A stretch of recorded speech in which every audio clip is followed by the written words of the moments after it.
Good morning, students. We are back again with a new session of your literature book, Sunbeams. First chapter, that is, this is Geordie's Fawn.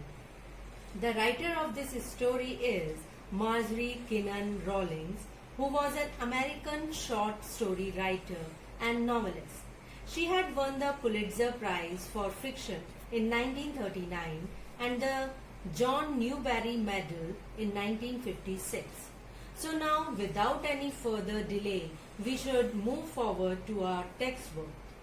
So student, let me tell you that often instead of rushing to the doctor to treat a small cut or burn, we find quick and effective cures using things available at home, isn't it? I think yes.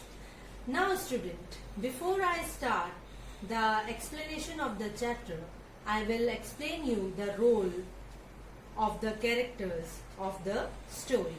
So students, first important character of this story is Geordie.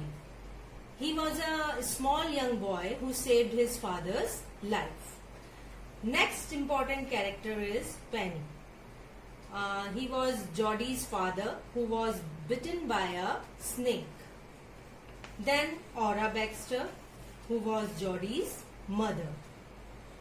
Next, Millville, who helped Geordie in finding the fawn by giving him ride on his horse into the forest.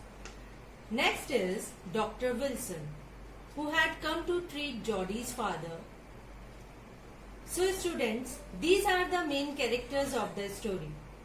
Now, first I will discuss with you the short summary of the chapter. Then I will begin with the explanation of the chapter. So here we go. The story of this Geordie's Fawn. Students, I think most of you might not aware of the word fawn. So I will tell you the meaning. It means a young deer. Okay? So this story deals with the emotion of a little child named Geordie, who has a very sensitive mind that could not bear the loss of a doe. Doe is a female deer. Okay students, that got killed by saving his father from the bite of a snake. Geordie got emotionally connected with the fawn and he searched for it and found it ultimately. The fawn was brought home by Geordie and it was cared by him. The story is the portrayal of the beautiful soul of a child and how unconditional love is. Now, students, let's begin with the explanation of the story. So, students, this story is about a young boy named Geordie who rescued an orphaned fawn. One day, Geordie's father Penny was bitten by a rattlesnake. Okay, with Geordie's help, he killed a doe and used its liver and heart to remove the poison from the body.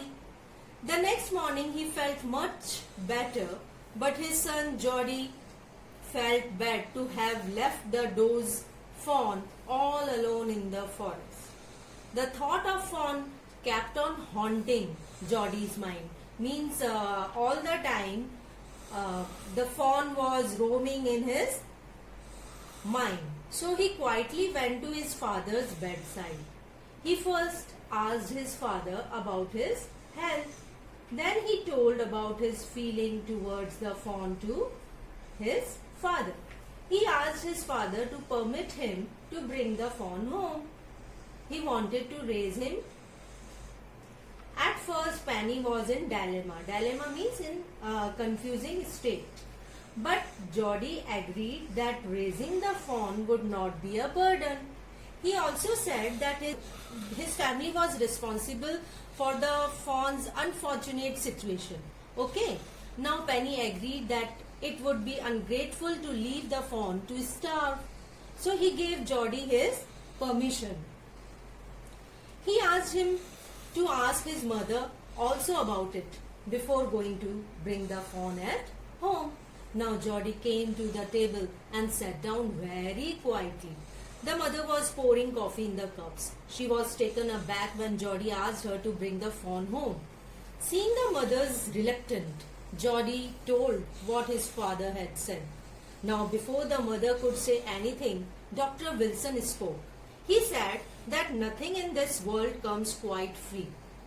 He meant that they must pay some price for having taken the life of the doe. And here the prize was to raise the fawn. Okay, students. Now Geordie's mother, thou gave her consent, feared for her son's safety in the forest. Now Geordie went with Melville on his horse, assuring his mother to reach home by dinner. Now on the way, Melville asked Geordie that how he knew that the fawn was male. Then Geordie said that his father told him that spots on the male fawn were arranged in a line, and on the other hand, those spots were scattered. This indicated that the fawn was male. After some time, they reached closer to the place where his father was bitten.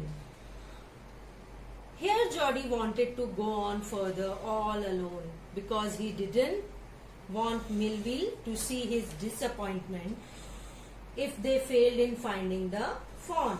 And on the other hand, if he found the fawn, he would not like to share that lovely or that amazing meeting with anyone else.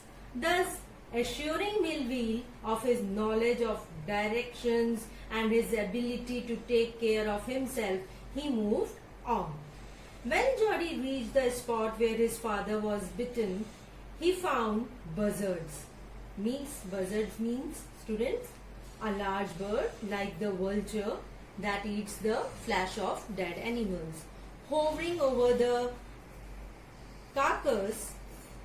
Carcass means remains of dead body. Okay? So, buzzards were hovering over the carcass of the dead doe. Yes, that doe which was killed by Geordie's father. Okay? He also traced footprints of cats, and for a moment he feared for the life of the fawn. After an intense search, he finally got the fawn. He was overjoyed to see the fawn. It was shaky, means it was trembling, but it didn't try to run. Now Geordie laid his hand on the fawn's soft neck. He was very happy to feel it. Geordie lifted the fawn from the grass very softly. He feared that the sight of its mother's carcass might disturb the fawn. So he avoided the clearing and went through the bushes. It was a difficult and long walk. He was carrying the fawn in his arms. He had to stop often for breaks, as himself being little. He was severely struggling with the way of the fawn and the vines and the bushes that lay on his path. Now, though Geordie's arms had started hurting, he carried on his journey. He even managed to win the fawn's trust, who gradually grew willing to follow him. After a point, Geordie felt such a grand connection with the fawn that all the struggle and pain he was going through no longer mattered. By and by, they reached their destination. The fawn refused to go upstairs, probably sensing the presence of its mother's killer. But Geordie carried him to his father. Now, the father was glad that Geordie had found what he wanted. Then Geordie went to the kitchen with the fawn to feed it, because the fawn was very hungry. He offered the milk to the fawn. but the fawn butted milk after smelling it. Then Geordie dipped his finger in the milk and thrust into the fawn's soft mouth. It sucked whole milk greedily. So students, this is the story about the attachment that we humans develop with the other organism or with the other beings. The story highlights the values such as cares, love, justice and concern for a living being. Love and compassion are necessities without which humanity cannot survive.